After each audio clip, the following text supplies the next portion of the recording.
bienvenue à toutes et à tous. Enfin, je vais vous présenter quand même. Alors, on va commencer par... Non, je vais commencer par les hommes, ça change. Ah ouais, Monsieur Dora, on va être un peu super, t'es d'accord.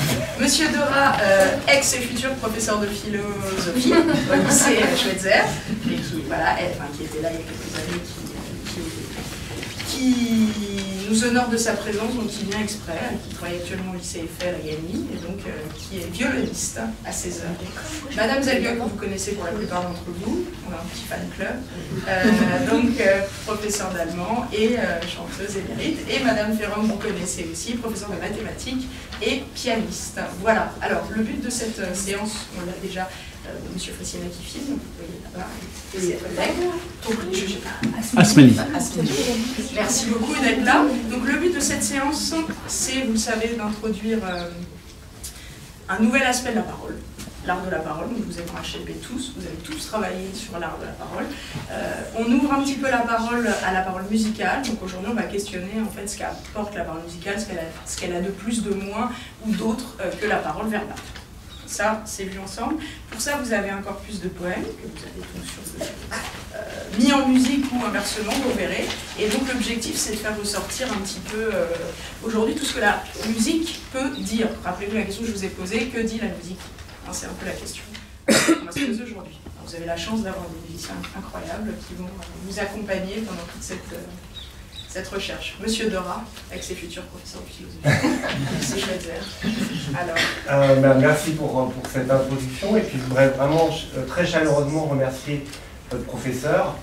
Je vous demande remerciement.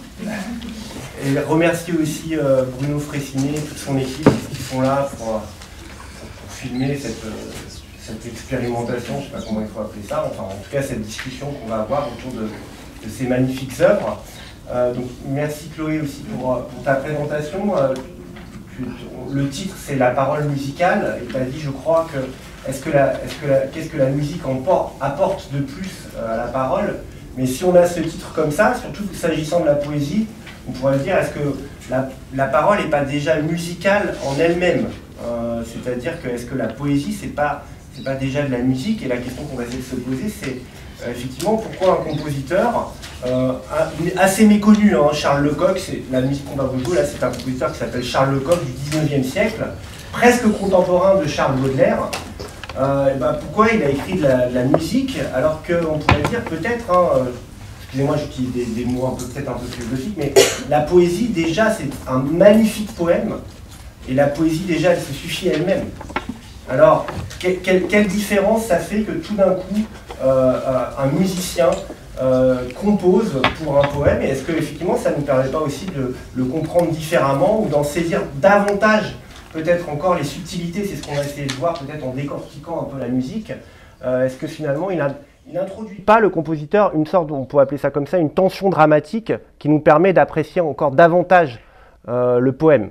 Parce que dans ce poème, malgré le titre, et puis là je vais vous laisser la parole parce que je parle trop, toujours trop, malgré le titre, il y a une tension dramatique, presque on pourrait dire tragique. Alors là, ce serait une histoire de définition des mots, mais c'est déjà pas mal d'utiliser ces mots-là, dramatique, tragique, je sais pas.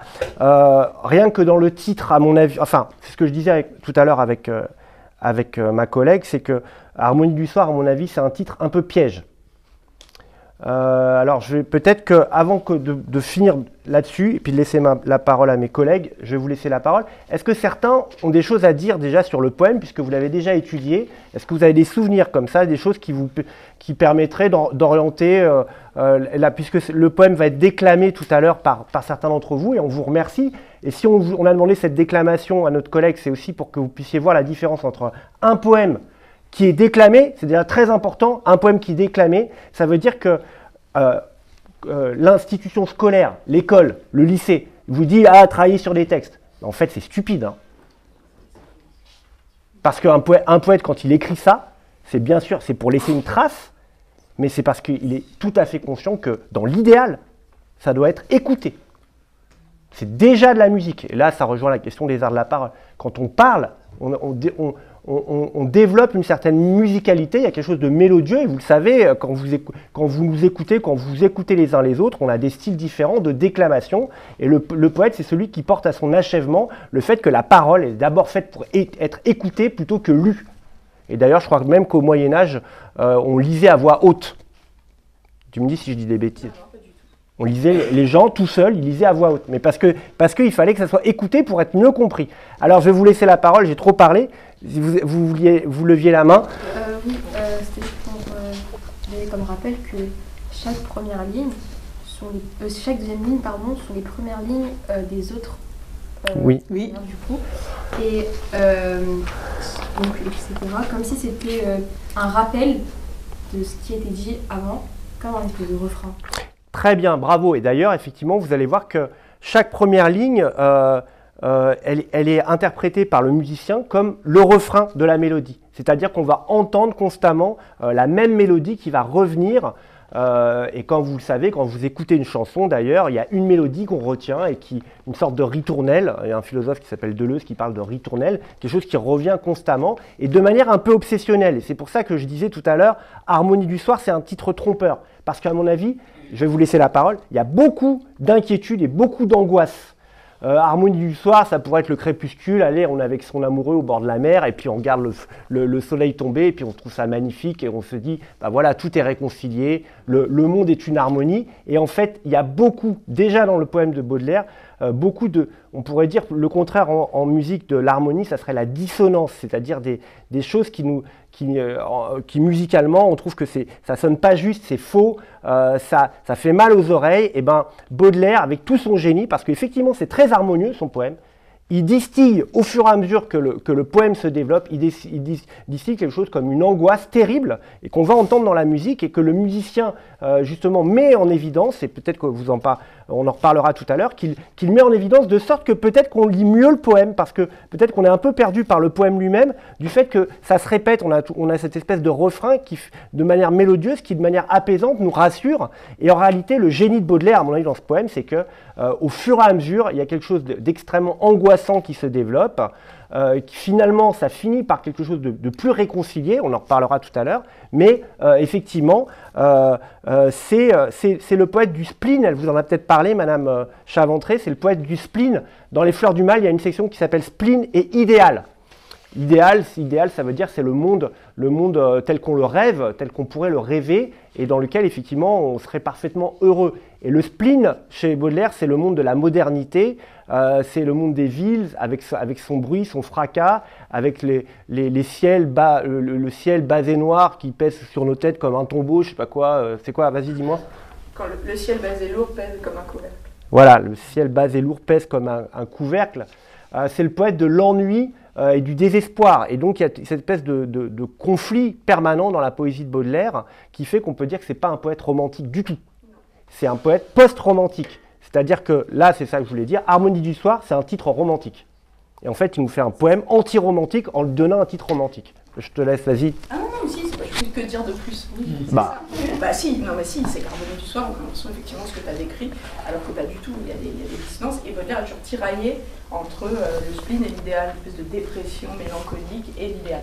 Et tous ces titres, même on a vu qu'il y avait un oxymore aussi dans le titre, Harmonie soir, il y a quelque chose de la fin dans le soir, l'harmonie c'est plutôt quelque chose de positif, tous ces titres quasiment sont oxymoriques, vous allez trouver des contrastes, des paradoxes, etc. Et peut-être que justement l'illusion d'harmonie que donne le poème avec ses retours, peut-être que la musique va permettre de comprendre d'autres petites choses, vous voyez, que le poème ne dit pas, des dissonances, des choses comme ça. En tout cas, la musique est appropriée pour ça. Mais merci d'avoir dit que la parole était déjà musicale, parce que... C'est essentiel, je pourrais en parler à propos de Rousseau, etc. Mais comme je parle trop, je me tais, je laisse ma collègue parler. On peut, à la récitation, on va vous entendre réciter le poème. Attends, peut-être qu'ils ont des trucs à dire, parce qu'elle a levé la main, pardon, je ne connais pas vos prénoms, mais peut-être que d'autres ont d'autres choses à dire, en plus de ce qu'elle a dit, compte tenu de ce qu'on vient de dire. Peut-être vous avez des questions, des interventions à faire, après on vous laissera réciter autant que vous voulez. Quelque chose qui vous a ému ou frappé dans ce poème, ou qui a laissé une trace particulière? Quelque chose que vous n'avez pas compris? Non, il n'y a rien. Bah, c'est bon, on continue. On va pas, c'est beau le silence, mais ça finit par être ennuyeux. Alors, on les écoute? On vous écoute, les quatre lectrices, s'il vous plaît.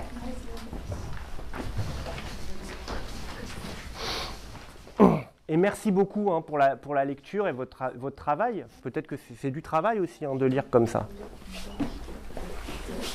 Mettez-vous bien dans l'ordre.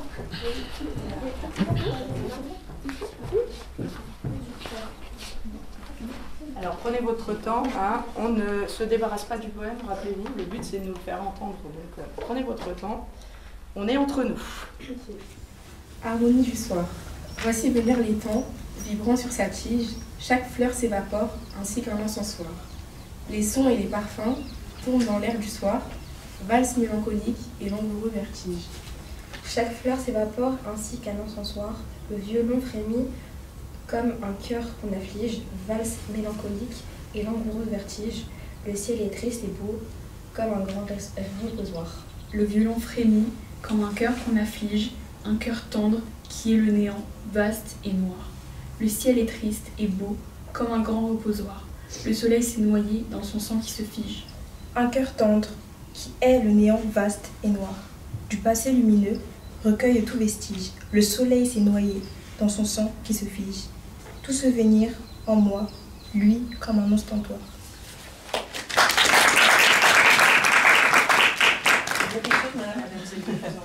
Je trouve ça génial parce que le fait que vous l'ayez fait à 4, ça me fait entendre quelque chose que le musicien a fait après, que vous pouvez peut-être deviner. Donc là, vous avez entendu les répétitions des vers. Mais vous avez entendu, c'était particulièrement sensible pour les 2 dernières, que ce n'était pas dit de la même manière. Vous avez entendu? Un cœur tendre qui est le néant vaste et noir. Ça a été dit complètement différemment. Elles ont mis l'accent sur différentes choses. Donc à votre avis, qu'est-ce qu'il a fait le musicien, le compositeur? Qu'est-ce qu'il a pu faire? Parce que c'est intéressant d'entendre une phrase de différentes manières. Dis-le à voix haute. Tu viens de le dire. Il n'a pas fait la même mélodie. Alors, il a fait la même mélodie parce que s'il ne faisait pas la même... Il aurait pu, hein, mais s'il n'avait pas fait la même mélodie du tout, on n'aurait pas reconnu la répétition. Il soutient la répétition, oui.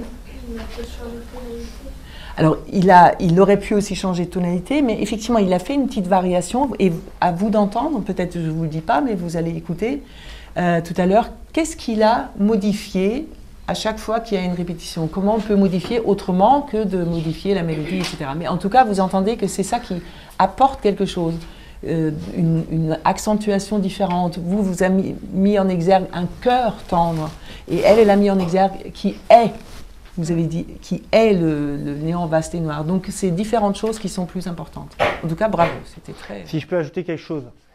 Qu'est-ce que ça veut dire? Parce que là, c'est du travail d'interprétation d'un texte. Hein. Bien sûr, il y a la musicalité du texte qui est magnifique, comme l'a dit ma collègue, mais un cœur tendre qui est le néant vaste et noir. Parce que là, on est au centre du poème, au cœur du poème. Un cœur tendre qui est, la haine, le néant vaste et noir. Qu'est-ce que ça veut dire? Et c'est là que ça rejoint ce que je disais tout à l'heure, c'est-à-dire qu'on est dans quelque chose qui est de l'ordre du désespoir, de l'angoisse fondamentale, qui peut affecter chaque être humain quand même.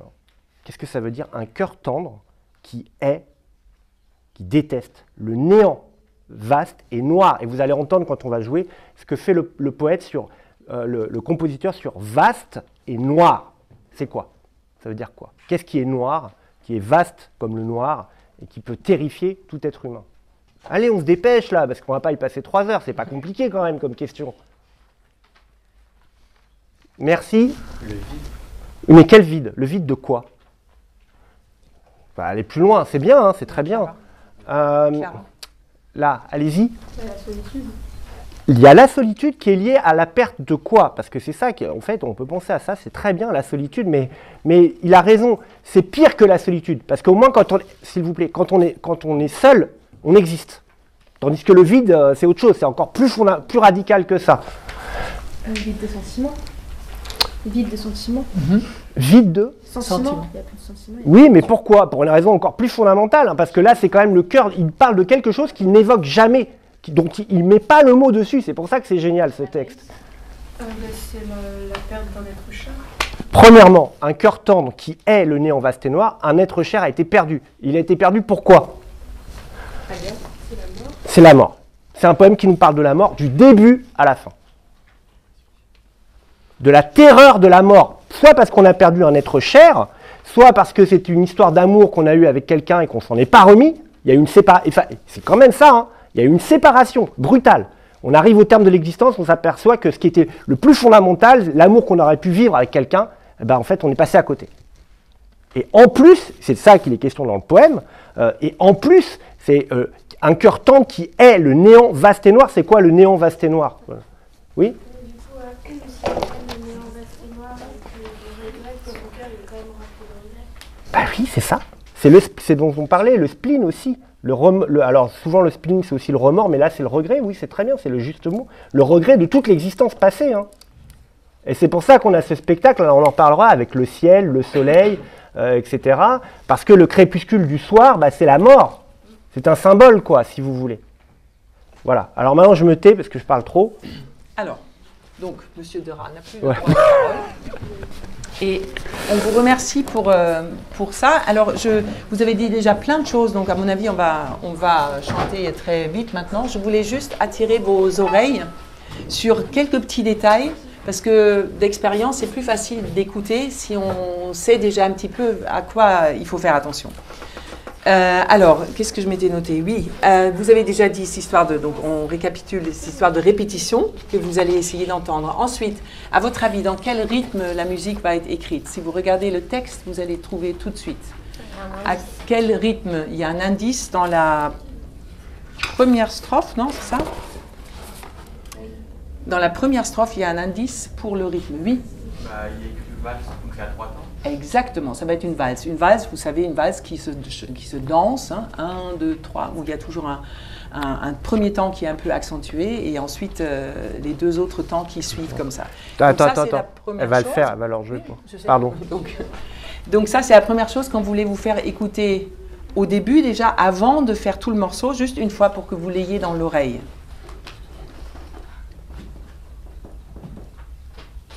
Donc c'est pas le début du morceau, mais ça va arriver au moment opportun.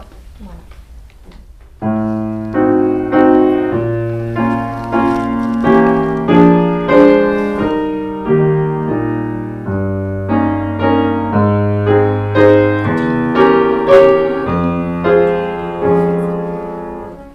Vous avez entendu? C'est très clair. Hein? Donc il a vraiment illustré le mot valse. Ensuite, il a illustré autre chose. Regardez, il y a le narrateur, dont on a déjà parlé, et il y a un personnage, entre guillemets, autre auquel il s'adresse, avec qui il parle, avec qui il communique dans le poème. C'est qui? Ou c'est quoi? Parce que c'est pas vraiment, c'est pas une personne, mais ça peut figurer une personne. Exactement. Et normalement, une mélodie, ça s'écrit pour piano et voix, seul. C'est vraiment rare que ce soit accompagné par un instrument. Et ici, le compositeur, il s'est dit, il y a le violon, il est tellement important dans ce morceau que je vais l'incarner par un vrai violoniste. Et c'est tellement important, vous allez entendre, que c'est le violon qui commencera tout seul. Donc il est vraiment, c'est d'abord lui qui est là. C'est comme on pourrait dire le reflet, l'alter ego du narrateur qui parle et qui donne en fait à la chanteuse ou au chanteur la mélodie. C'est ça la deuxième chose que vous allez pouvoir repérer. C'est à chaque fois que lui commence à jouer un truc tout seul, une mélodie, cette mélodie, elle est reprise ensuite par la chanteuse. Donc en fait, on s'enlace en quelque sorte. C'est comme si on rejouait notre histoire amoureuse. L'amour est mort, ça vous l'avez déjà compris, mais vous entendez que le violon et le narrateur s'enlacent dans ce souvenir de l'amour. Autrement dit, c'est mon amoureuse, Julia. Hein? Non, je rigole, moi. C'est ton violon, mon amoureuse. Ah, c'est ça, d'accord, oui, ça vaut mieux. Alors, il y a autre chose que vous pourrez entendre. Genau, ich spreche jetzt Deutsch. Dans la deuxième strophe, dans justement ce vers, le violon frémit comme un cœur qu'on afflige. À votre avis, comment il a pu illustrer ce deuxième vers? Le début, c'est une valse tranquille, vous avez entendu. Qu'est-ce qu'il a pu faire pour illustrer musicalement ce violon qui frémit comme un cœur qu'on afflige? Je pense que, en fait, le violon, quand on joue du violon, des fois, on a tendance à détendre le doigt. Oui, faire du vibrato, exactement. Et je pense qu'il parle de ça, en fait. Peut-être. Super, exactement. Et comment il a pu encore plus montrer qu'il y a quelque chose qui s'anime? Qu'est-ce qu'on peut faire quand on est compositeur? Accentuer les nuances. Oui, accentuer les nuances, exactement. Et puis, quand ça s'anime, qu'est-ce que ça veut dire aussi? qu'il y a une mélodie qui est assez vague, enfin, qui commence à se construire avec les cordes du violon. Oui, peut-être.